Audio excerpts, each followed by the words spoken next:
Hello, I'm Pastor Marilyn from Forsyth Presbyterian Church and Barnesville Presbyterian Church and Euchre Campus Ministry at Mercy University.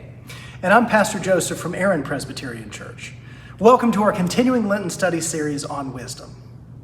We're in a new place this week because Pastor Joseph was pursuing wisdom through some continuing education near where I live, so we decided to meet in person and shoot this video together. Over the past few weeks, we've searched for wisdom's hiddenness in Job 28. We've reframed fear of the Lord as living in awe of God, discussed the character of woman wisdom, delighted in her ongoing role in creation in Proverbs 8, and pursued wisdom's desire as more than a metaphor in Song of Songs chapter 3. Today, we're circling back to part of wisdom literature that, like Job, challenges other parts of Scripture. Where Job recognizes wisdom's hiddenness in the unknowable nature of God, Ecclesiastes recognizes the vanity, futility, and pointlessness of human endeavors. We work and the fruit of our labors will pass away. We strive and the effects of our efforts will fade away. Our focus passage today is Ecclesiastes chapter 6, verse 10, continuing all the way to chapter 7, verse 4.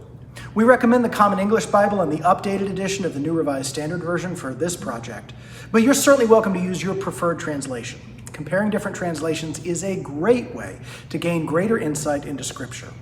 We are certain that questions will rise up as a result of this study in particular, and we want to encourage you to share any questions you may have, both with your study group and with us. You can also leave a comment on this video if you're not currently involved in a Bible study group. If wisdom literature in its broadest sense is about observing creation to learn about the Creator, then Ecclesiastes represents the furthest boundary of what humans can discern. Authorship of this book is attributed in chapter 1 to Koheleth, which means gatherer, convener, or assembler. Traditionally, he is also described as both a king and David's son, so that is pointed towards Solomon. Ecclesiastes in its current form, however, dates from much later than the reign of King Solomon, and it provides a different perspective on the core writings of the wisdom tradition. While we experience beauty and value of wisdom through Proverbs and through Song of Songs, Ecclesiastes gives us room to experience wisdom and knowledge in sources of aggravation and grief.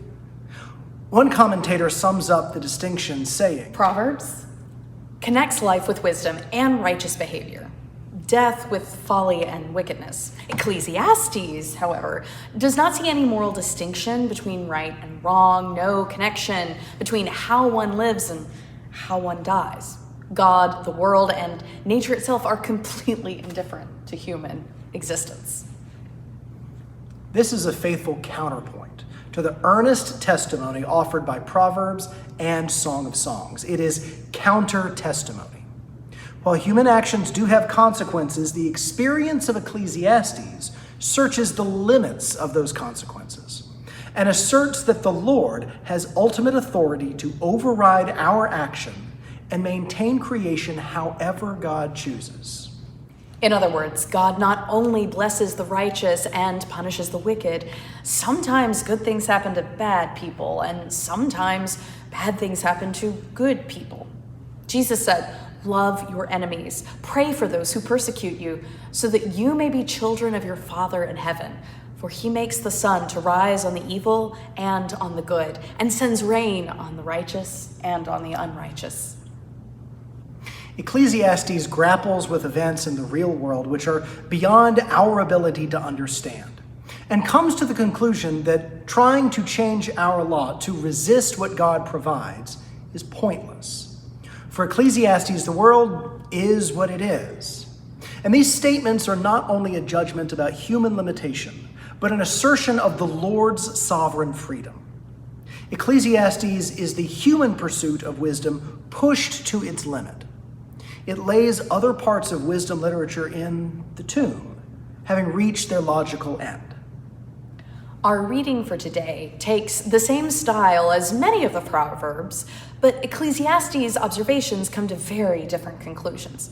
Rather than seeking happiness and life, as other parts of wisdom literature do, Ecclesiastes looks forward to death and seeks wisdom in sorrow. In times of sorrow, grief, and loss, we learn the truth of who is with us out of love, and who is with us because a relationship with us somehow serves them. Ecclesiastes prefers the house of mourning to the house of feasting because in the house of mourning, we meet our true friends. At the end of a pursuit of wisdom, death is the only remaining experience to be studied. Happiness is only temporary happenstance and interrupts our experience in this life when something out of the ordinary has occurred. Holy joy, the ability to feel peace regardless of what one faces, the capacity to feel God's presence on the mountaintop and in the valley of the shadow of death, meets us in grief when we do not deny death, but instead grow through our experiences of mourning and loss. The hope of the resurrection does not rest in the denial of death, but on the full acceptance of death's all-encompassing scope.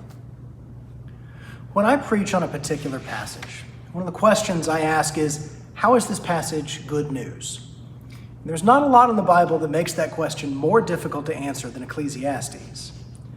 I find, however, that there is wisdom to be gathered here, even if that wisdom is sometimes upsetting. Ever since the Garden of Eden, humanity has been trying to be our own masters. From the first days of the created world, we have sought to recreate it according to what we wish it were, rather than what is. We tell ourselves that if we only work harder, accomplish more, complete our tasks more flawlessly, then we'll be, worthy, self-sufficient, complete, secure, justified.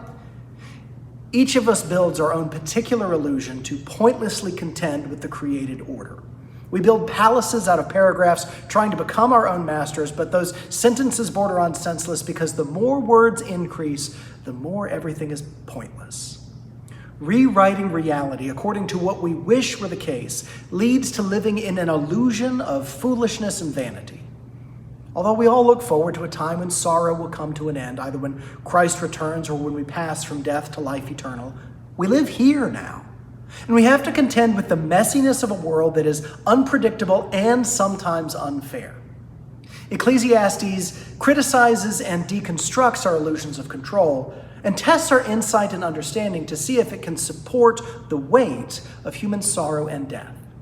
Are our hearts wise enough to bear wisdom's tomb?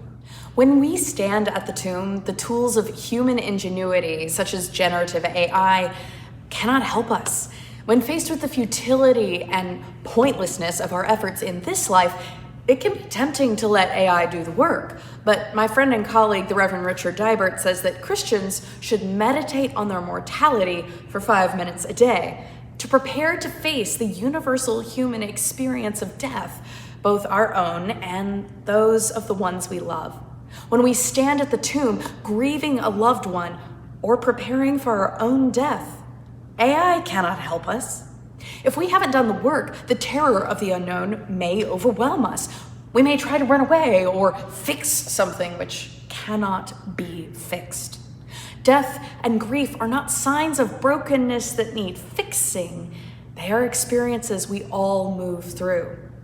If we are able to move through them, rather than become trapped by them, we will grow in wisdom and find moments of holy joy. There's a lot to talk about in Ecclesiastes, and the conversation is just beginning. We don't have to answer all the questions. In fact, Ecclesiastes teaches us that some questions don't have satisfactory answers. But they're still worth asking, I think, because the process of asking them brings us into closer relationship with God, even if they don't give us a clearer understanding. Ecclesiastes might be wisdom's tomb, but we all know the story doesn't end in the tomb. Next week, we're going to deviate from the traditional list of wisdom books and discern wisdom's expression with the help of the Epistle of James. For now, we're going to pass things off to y'all's discussion groups or to your individual reflection so that this conversation can continue. We study scripture together so that we can get a fuller picture of what God is doing in the text and what God is doing in the world around us. We're entering this story together to grow as disciples. So we encourage you not to think of this video as a set of definitive answers, but as a starting point for your own exploration. We encourage you to share your questions and insights both with us and with one another.